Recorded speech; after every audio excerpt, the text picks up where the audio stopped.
When I hit 36 last March, I had a moment where I thought to myself, maybe it's about time to take steps towards maintaining my health. So I started working out, eating healthy, and drinking lots of water, but I didn't feel much of a difference. Then I found Circle DNA, where you can get a comprehensive genetic test. The idea of decoding all of your genes to determine a customized way of taking care of yourself just made sense to me. So I went ahead and got a quick swap of my G and sent it to the lab. It came back with tons of information that could be valuable to take necessary action for my physical and mental health proactively. Here are some insights about diet, lifestyle. It tells me what kind of nutrition my body needs and why. I love the fact that it provides references so that you can learn about how genomic research applies to your test results and which genes are responsible for your traits you have. There is something about sports performance. I'm assuming it will help me to find the most efficient way to work out. Interesting. It also tells you how likely you are gifted in music and dancing. Also, there is some information about your ancestry composition,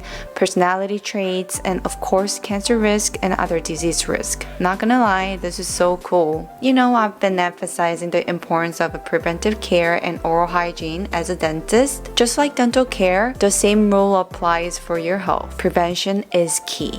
And more you know, the better you can take care of yourself.